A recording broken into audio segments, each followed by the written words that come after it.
Good afternoon, everyone. Good afternoon, ma'am. Good afternoon, ma'am. Good afternoon, Rajesh. Uh, class में अभी सिर्फ मुझे 20, 21, 22, 23 बच्चे दिख रहे हैं, है ना?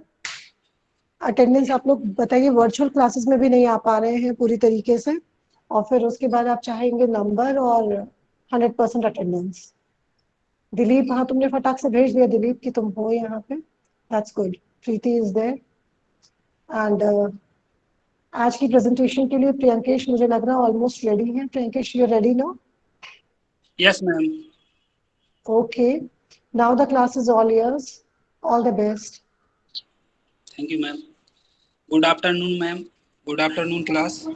Good afternoon, sir. Good afternoon, sir.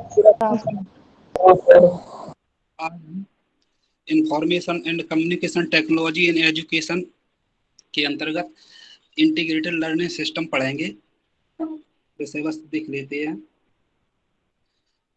शैक्षिक सॉफ्टवेयर क्या होते हैं, फिर जानेंगे एकीकृत अधिगम प्रणाली, एकीकृत अधिगम प्रणाली के कार्य, एकीकृत अधिगम प्रणाली की विशेषताएं, एकीकृत अधिगम प्रणाली के लाभ क्या होते हैं, और एकीकृत अधिगम प्रणाली के प्रभाव, एकीकृत अधिगम प्रणाली की सीमाएं। ये शैक्षिक सॉफ्टवेयर। शैक्षिक सॉफ्टवेयर एक कंप्यूटर सॉफ्टवेयर होता है जिसका उपयोग लोगों को पढ़ाने के लिए तथा स्वयं उससे शिक्षा प्राप्त करने के लिए किया जाता है। जैसे कि एक यूट्यूब भी एक शैक्षिक सॉफ्टवेयर के रूप में आजकल यूज होने लग गया है, क्योंकि वहाँ पर पढ़ने और पढ़ाने का काम किया जाता है। और दूसरा है एंड्रॉयड जो सॉफ्टवेयर, उसे भी एक शैक्षिक सॉफ्टवेयर कहा जा सकता है। दूसरा है शैक्षिक सॉफ्टवेयर शिक्षण अधिगम प्रक्रिया का समर्थन करने के लिए विशेष रूप से डिजाइन किए गए एक प्रकार का कार्यक्रम होता है। जैसे आप ई बुक रीडर देख लीजिए या क्विज, जिस पे क्विज शो आते हैं, वो एप्लीकेशन देख लीजिए। ये डिजाइन के एक प्रकार के कार्यक्रम ही होते हैं ये। अब ये सीखने और सिखाने की प्रक्रिया में शैक्षिक सॉफ्टवेयर का अनुप्रयोग कंप्यूटर सहायक अनुदेशन में, ड्रिल एंड प्रैक्टिस में, एजुकेशन सिमुलेशन में और इंटीग्रेटेड लर्निंग सिस्टम में किया जा रहा है, जिसमें इंटीग्रेटेड लर्निंग सिस्टम आज हम पढ़ेंगे। तो एकीकृत अधिगम प्रणाली। अब एकीकृत का मतलब समझ लिए कि एकीकृत का मतलब होता है किन्हीं दो वस्तुओं या प्रक्रियाओं या क्रियाओं को एक साथ मिलाना, उसी को एकीकृत कह। तो एकीकृत अधिगम प्रणाली का मतलब है कि शिक्षण प्रक्रिया में टेक्नोलॉजी और शिक्षण शैक्षिक कार्यों को टेक्नोलॉजी के माध्यम से करवाना, ये एकीकृत अधिगम प्रणाली के अंतर्गत आएगा। अब एकीकृत अधिगम प्रणाली की परिभाषा देख लेते हैं।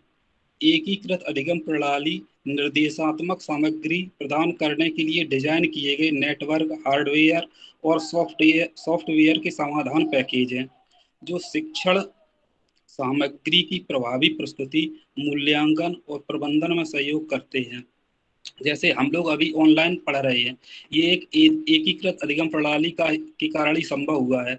जैसे यहाँ पर नेटवर्क, हार्डवेयर, सॉफ्टवेयर, स्टूडेंट और टीचर को एकीकृत किया गया है, तभी हम लोग शिक्षा सामग्री को प्रस्तुत कर पा रहे हैं, मैम हमारा मूल्यांकन कर पाएंगी। तो इसी का परिणाम है, और ये बहुत एक इंटरेक्टिव विधि है। अब इसे देखिए, एकीकृत इंटीग्रेटेड लर्निंग सिस्टम होता क्या है कि एक केंद्रीय कंप्यूटर होता है। जैसे आप ये केंद्रीय कंप्यूटर, इसमें दो प्रकार के सिस्टम इंस्टॉल किए गए हैं।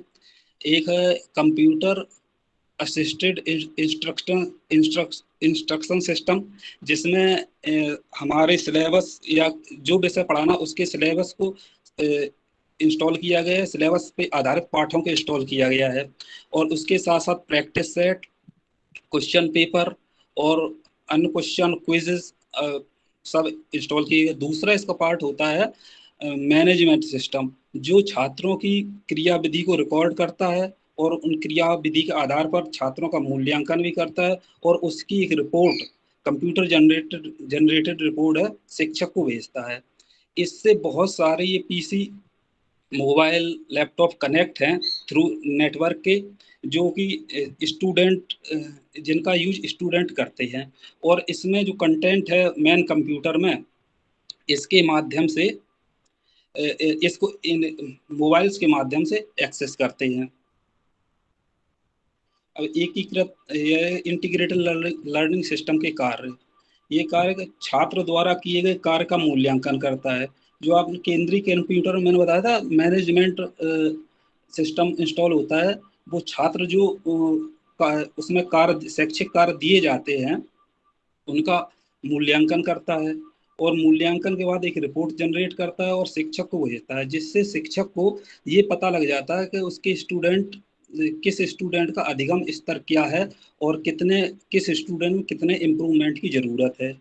यह छात्र के व्यक्तिगत प्रदर्शन की सूचना भी उपलब्ध कराता है, जैसे छात्र ने कितने पाठ पढ़े हैं और कितने टेस्ट पूर्ण किए हैं, प्रत्येक पाठ में कितने प्रश्न छोड़ दिए गए हैं, छात्र ने कुछ प्रश्न किए कुछ छोड़ दिए हैं, तो इसकी भी जानकारी शिक्षक को देता, रिकॉर्ड करता है, शिक्षक को देता है। और प्रत्येक पाठ और टेस्ट को करने में कितना समय दिया गया है छात्र द्वारा, तो सही और गलत प्रश्नों की संख्या क्या रही, ये सब छात्र की जो व्यक्तिगत क्रियाएं विधि हैं उनका रिकॉर्ड करता रहता है। दूसरा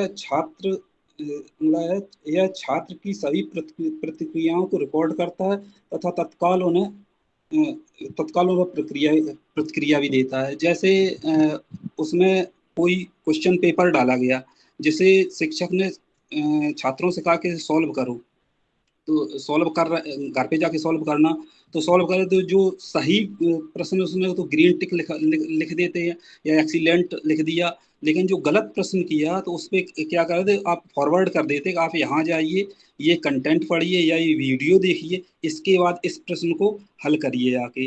ये तो इसका मतलब ये है। दूसरा है छात्र पिछले प्रदर्शन का निरंतर आकलन, छात्र के पिछले प्रदर्शन का निरंतर आकलन करता है और वर्तमान प्रदर्शन से तुलना, जिससे कि वर्तमान प्रदर्शन से उसकी तुलना की जा सके।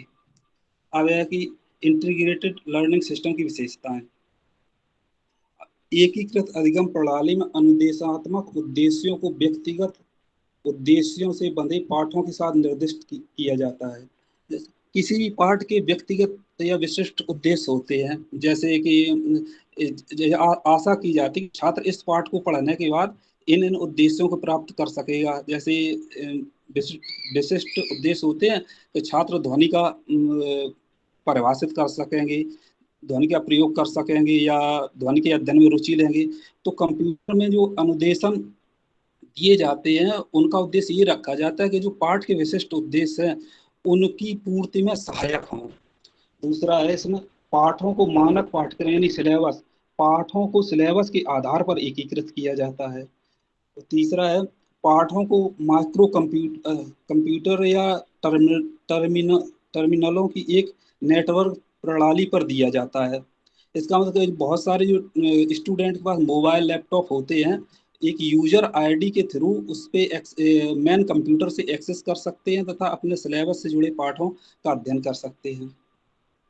यह छात्र के प्रदर्शन के परिणाम को एकत्रित करती है और रिकॉर्ड करती है, जिससे कि शिक्षक छात्र के अधिगम स्तर को जान सके। दूसरा है इंटीग्रेटेड लर्निंग सिस्टम के लाभ, यह छात्र में कौशल विकसित करने में मदद करता है।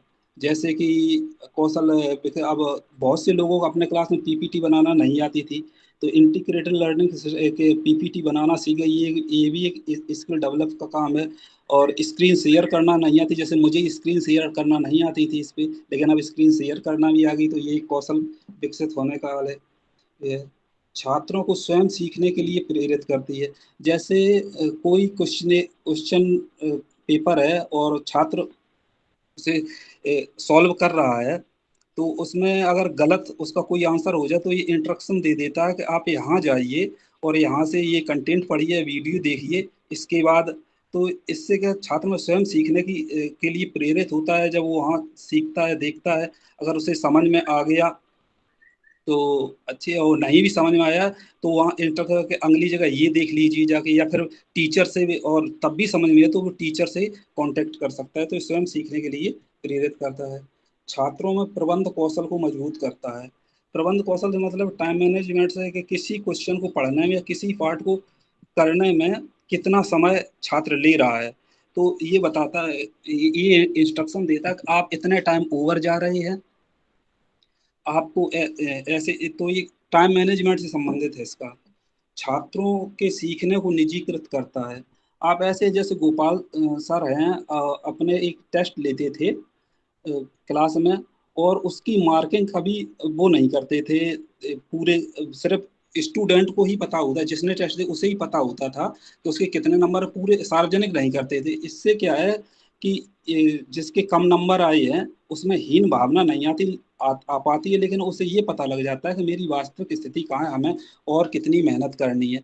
ऐसे ही इसमें होता है कि छात्र अपनी डिवाइस या से वो मेन कंप्यूटर में दिए गए क्वेश्चंस को सॉल्व करता है, और उसमें गलत भी होते हैं, सही भी होते हैं, तो उसका अन्य क्लास के छात्रों को पता नहीं लग पाता है कि क्या प्रोसेस रही है। तो इससे हीन भावना को से बच जाता है निजीकृत होने से। शिक्षकों को शिक्षकों का डेटा तक शिक्षक की डेटा तक पहुंच निश्चित करता है।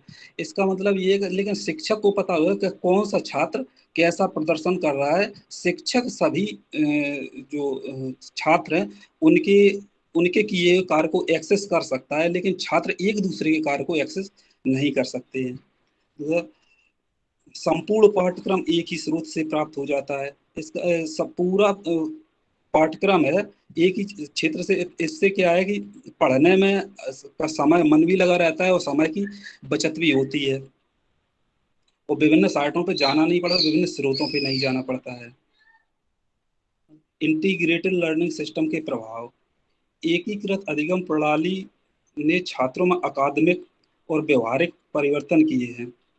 अकादमिक परिवर्तन से क्या उनका अचीवमेंट अच्छा हुआ है, और व्यवहारिक परिवर्तन से है कि जो पहले परंपरागत जो शिक्षण थे या सीखने की जो प्रक्रियाएं थी उनमें परिवर्तन आया है। मॉडर्न तरीके से सीख रहे हैं, टेक्नोलॉजी का प्रयोग कर रहे हैं। मतलब विभिन्न विषयों के निर्देशन के लिए इंटीग्रेटेड लर्निंग सिस्टम का उपयोग करने वालों ने परीक्षणों में बेहतर प्रदर्शन किया, और गतिविधियों के प्रति अधिक सकारात्मक। जिन विषयों को पढ़ाने में इंटीग्रेटेड लर्निंग सिस्टम का प्रयोग किया गया, और जो लोग इंटीग्रेटेड लर्निंग सिस्टम से पढ़े हैं, उन्होंने जो जब उनकी परीक्षा ली गई तो उन्होंने बेहतर प्रदर्शन किया, और जो शैक्षिक गतिविधियां होती हैं उनके प्रति वो लोग अधिक सकारात्मक थे। छात्रों के साथ साथ शिक्षक भी एकीकृत अधिगम प्रणाली को विकसित करने के विचार से आकर्षित होते हैं, तथा हर कोई सीखने के चरण का आनंद ले सकते हैं। शिक्षक भी कंटेंट को प्रभावी तरीके से डिलीवर कर पाते हैं, ग्राफिक्स के थ्रू, वीडियो के थ्रू, और ज़्यादा प्रभावित, इसलिए शिक्षक भी इस विचार से अधिक प्रभावित हैं। अब ये सीमाएं, तो ये एक खर्चीली विधि है।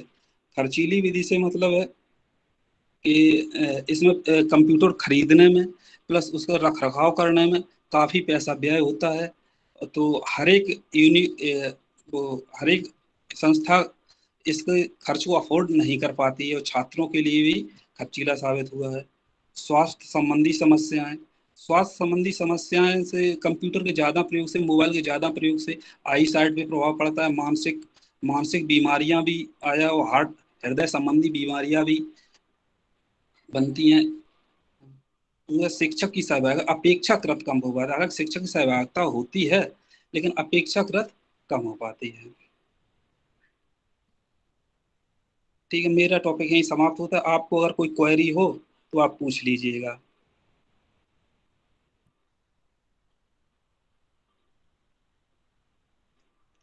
हेलो, आवाज आ रही है मेरी? Yes yes sir. सर, आपकी आवाज यस आ रही सर। आपको कोई क्वेरी हो तो आप पूछ लीजिएगा। सर सर एक बार एकीकृत अधिगम प्रणाली फिर से बता दीजिए एग्जाम देके। प्लीज। ये हाँ यस सर। एकीकृत का मतलब होता है किसी दो वस्तुओं या प्रक्रियाओं या कोई चरण है उन्हें एक साथ एकीकृत करना। जैसे हम लोग इस समय पढ़ाई पढ़ रहे हैं, तो इसमें 5 चीजों को एकीकृत किया गया है। जैसे टीचर अपनी मैम, और हम लोग स्टूडेंट, इसके बाद नेटवर्क जो कि ऑनलाइन हम पढ़ रहे हैं, और हार्डवेयर जो हाथ में पकड़े हैं मोबाइल और सॉफ्टवेयर, जिसके आधार पे आपको ये पीपीटी दिख रही है। ये सॉफ्टवेयर के माध्यम से ही दिख रही है और सॉफ्टवेयर से ही बनाई गई है। तो ये उसके जी लिए जी, जी सर तो बस यही सुन रहे हैं। कि एकीकृत अधिगम पढ़ाई जो शिक्षण के लिए किन्हीं दो प्रोसेस, दो टेक्नोलॉजी का प्रयोग करते हुए एकीकृत करना, यही एकीकृत अधिगम प्रणाली होती है। जी जी समझ गया सर, थैंक यू सर।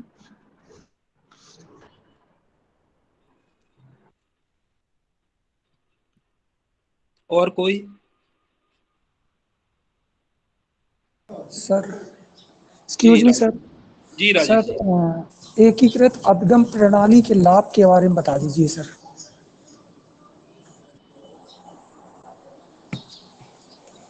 छात्र में कौशल विकसित करने में मदद करता है। ये जब आप टेक्नोलॉजी संबंधित हो, कौशल विकसित करने में मदद कर, जैसे हम लोग पीपीटी बनाना पहले नहीं जानते थे। जब एक ये डिजिटल माध्यम से पढ़ना शुरू किया, तो पीपीटी बनाइए एक कौशल विकसित करने का ही कार्य है। अथवा हम लोग कोई क्वेश्चन पेपर सॉल्व कर रहे हैं ऑनलाइन इंटरनेट के माध्यम से, तो अगर कोई क्वेश्चन गलत होता है तो ये हमें बता देता कि वहाँ जाइए, वो कंटेंट पढ़िए या फिर ये वीडियो देखिए। तो इससे भी एक स्किल डेवलप होती है। तो इसका ये मतलब है, ये छात्र को स्वयं सीखने के लिए प्रेरित करता है, छात्रों में प्रबंध कौशल को मजबूत करता है। प्रबंध कौशल से मतलब यहाँ टाइम मैनेजमेंट से है कि किस पार्ट को पढ़ने में कितना समय लिया जा रहा है, या किसी क्वेश्चन पेपर को करने में कितना समय ले रहा है, कम समय ले रहा है या ज़्यादा समय लग रहा है। तो उस हिसाब से मैनेजमेंट को छात्र अपना मैनेजमेंट देखे। छात्रों को सीखने को निजीकृत करता है। निजीकृत से मतलब है, जैसे गोपाल सर अपने टेस्ट लेते थे, तो वो टेस्ट के नंबर किसी सार्वजनिक नहीं करते थे। आप व्यक्तिगत देखिए और अपना स्वयं आकलन करिए। तो इसी का मतलब ये, जब आप ऑनलाइन टेस्ट दे रहे हैं जो मैन कंप्यूटर है, तो उसमें आपका टीचर तो आपके नंबरों पे जो क्वेश्चन आपने किए जैसा भी किया है एक्सेस कर सकता है, वो आप एक्सेस, इसका अन्य आपके सहपाठी एक्सेस नहीं कर सकते। तो इससे आपकी जानकारी, तो आप में हीन भावना, वो आप किसी अदर के भी नंबर नहीं जान सकते, तो आप में हीन भावना नहीं आएगी, या अहंकार की भावना नहीं आएगी, मेरे में इतने ज्यादा आएंगे दूसरे के इतने कम रह गए। और शिक्षक डेटा तक पहुंची, तो शिक्षक तो पहुंच ही सकता है सभी छात्रों को प्रदर्शन देखने के लिए। दूसरा है, छात्र को संपूर्ण पाठ्यक्रम एक ही स्रोत से प्राप्त हो जाता है। एक ही स्रोत का मतलब है कि आपको विभिन्न स्रोतों पे नहीं जाना, वहीं पर उसी कंप्यूटर में पूरा सिस्टम इंस्टॉल कर दिया, पूरा सिलेबस इंस्टॉल कर दिया जाता है, जिससे कि आप एक ही जगह पढ़ो, और तो आप पढ़ाई में अधिक आपको समय मिलेगा। और बस यही है। और ओके, थैंक यू सर।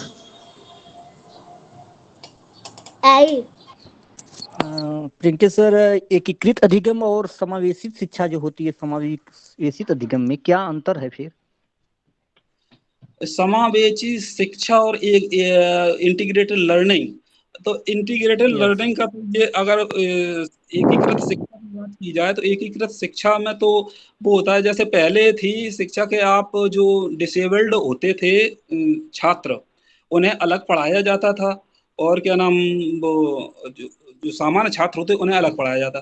फिर ये इंटीग्रेटेड लर्निंग इंटीग्रेटेड लर्निंग का दौरा, तो जो जो डिसेबल्ड छात्र होते थे और क्या नाम, जो सामान्य, उन्हें सामान्य छात्रों के साथ इंटीग्रेट किया था, उन्हें एक साथ पढ़ाया जाता था। समावेशी समावेशी शिक्षा में रिकॉल नहीं हो पा रही, तो समावेशी शिक्षा के बारे में आप बता दीजिए।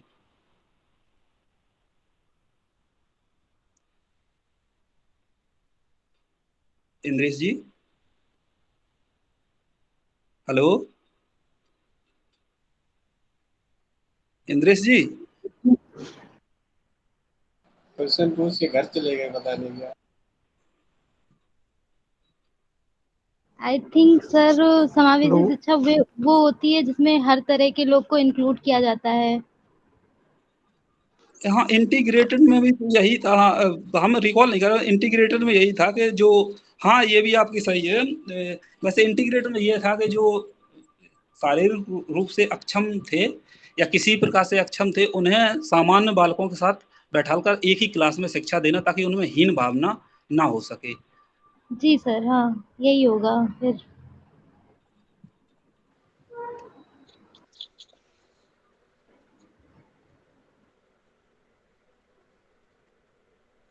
क्वेरीज लास्ट में ले लेते तो अच्छा रहता।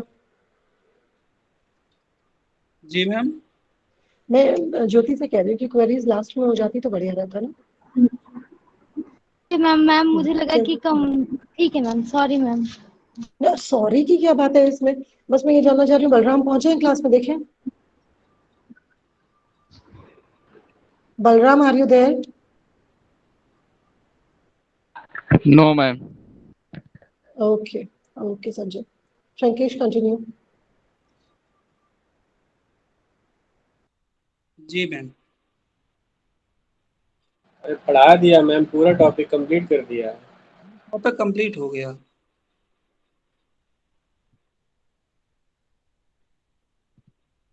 से वो लीजिए आप, पूरी क्लास से क्वेरी ले लीजिए। ये ज्योति जी मैम। यादव, ये ज्योति यादव कौन लड़की है जो आती नहीं है क्लास में, वो है ये? जी मैम। Yes ma'am. अच्छा, ज्योति जरा देख लें आपको। Ma'am yes ma'am.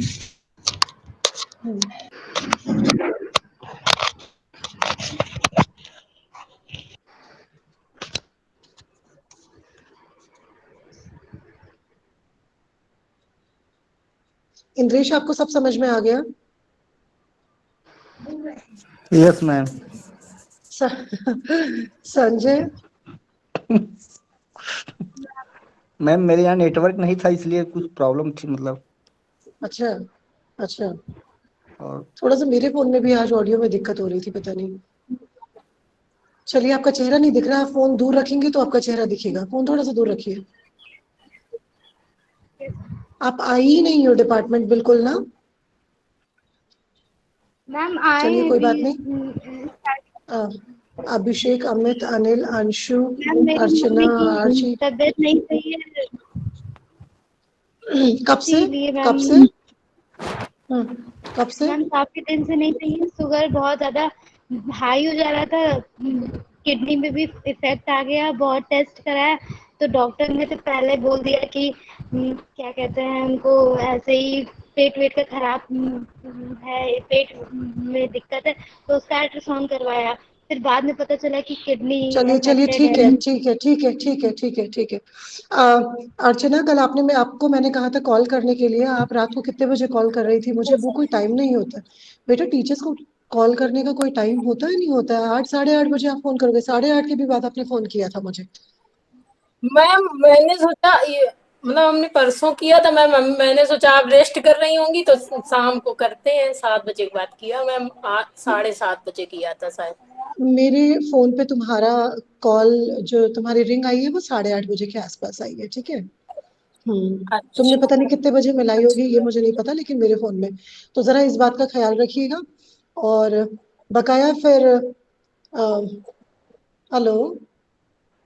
जी ma'am. Yes yes ma'am. Ma'am. Priyankesh, जी मैम। Yes ma'am. इतनी ब्रीफ प्रेजेंटेशन का क्या मतलब था, बताइए? इतनी ब्रीफ प्रेजेंटेशन का क्या मतलब? मैम आप इसका मैं आधे मिलता एक तो मिला ही नहीं मैटर, इतना सर्च करते रहे मैम, इसका मैटर मिलना बहुत मुश्किल हो रहा है मैम। Integrated learning system. हाँ, मैटर मिलना बहुत मुश्किल हो रहा है मैम। ये तो तो जो था, अगर कंटेंट नहीं मिल रहा है, मैटर मैटर कह देते हो, मैटर और साइंस वाले स्टूडेंट है, मैटर कह देते हैं, मैटर का मतलब तो पता ही होगा ना। कंटेंट अगर नहीं मिल रहा है तो जितना मिल रहा है तो उसको भी आप टाइम के अकॉर्डिंग एडजस्ट करेंगे ना। आज की क्लास के लिए आप टीचर थे, है ना। सबसे बड़ी बात होती है class management, time management.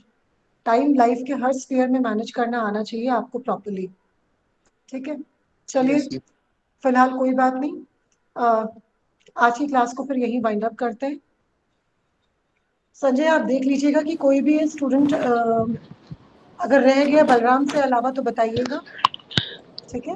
References दिखाइए जरा, प्रियंकेश रेफरेंसेस दिखाइए। यस मैम, यस, एक मिनट हाँ। मैम। अब ये बताइए, आप अग्रवाल जी नीचे हैं आपके और मंगल जी ऊपर हैं आपके, ये क्या करते हो तुम लोग, बताओ। ये किसने बताया तुमको इस तरीके से लिखना है? इसे हम बदल देंगे मैम। नहीं, बदल देंगे का क्या मतलब है? पूरा साल बीत गया, आप लोगों को रेफरेंसेस लिखने का तरीका सिखाते सिखाते सर तो कितनी बार सिखा चुके हैं।